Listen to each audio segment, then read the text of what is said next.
Hello friends, ભાવનાની રસોઈમાં તમારું સ્વાગત છે.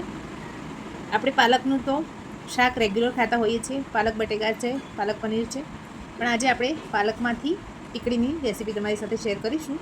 તો ચાલો રેસીપીની શરૂઆત કરી લઈએ. પાલક લીધેલો છે, જેને આપણે ધોઈ સાફ કરી અને ઝીણો સમારી લઈએ. આપણે એક બાઉલ પાલકને ધોઈ અને સમારીને રાખેલી છે. બે ડુંગળી છે જે ઝીણી સમારીને રાખેલી છે, એને પણ વોશ કરીને રાખેલી છે, એ ઉમેરી દઈએ. લીલા મરચાં છે 2 થી 3 નંગ, એ પણ સમારીને રાખેલા છે, એ ઉમેરી દઈએ. એક આદુનો ટુકડો લીધો છે, જેને એને પણ છીણી લઈએ. અંદર સ્વાદ પ્રમાણે મીઠું ઉમેરી દઈએ. ચણાનો લોટ લીધેલો છે, એ થોડો થોડો કરતાં ઉમેરીશું. 2 થી 3 મોટી ચમચી જેટલો ચોખાનો લોટ, જેનાથી આપણા પછી ટીકડી બનાવીશું એકદમ ક્રિસ્પી બનશે. હવે આ રીતે સરસ મિક્સ કરી લઈએ. હવે થોડું થોડું પાણી ઉમેરતા જઈ અને એક ઘટ બેટર તૈયાર કરી લઈએ. આપણે આ રીતનું મીડિયમ થીક બેટર બનાવીને તૈયાર કરવાનું છે.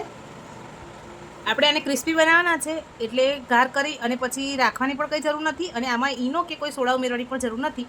હવે આપણે આને ડાયરેક્ટ ભજીયા બનાવી લઈએ. આપણું તેલ ગરમ થઈ ગયું છે. હવે એમાં આપણે ભજીયા પાડી દઈએ.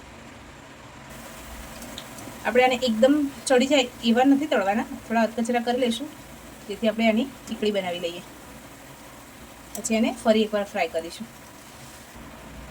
આ રીતે અડધા ફ્રાય કર્યા પછી આપણે એક ડીશમાં આને નીકાળી લઈએ. આપણે આ રીતે એક ભજીયું મૂકી એને વાડકીની મદદથી બરાબર પ્રેસ કરી લઈશું અને ટીકડીનો શેપ આપી દઈએ. આ રીતે બધા જ ભજીયાને આપણે ટીકડીના શેપમાં કરી લઈએ. આપણી બધી ટીકડી તૈયાર છે. હવે આને ફરી એકવાર ફ્રાય કરી લઈએ અને એકદમ ક્રિસ્પી કરી લઈએ. તેલ આપણું સરસ ગરમ છે જ, એટલે હાઈ ગેસની ફ્લેમ ઉપર ગોલ્ડન બ્રાઉન કલરની ટીકડી થાય ત્યાં સુધી એને ફ્રાય કરી લઈએ.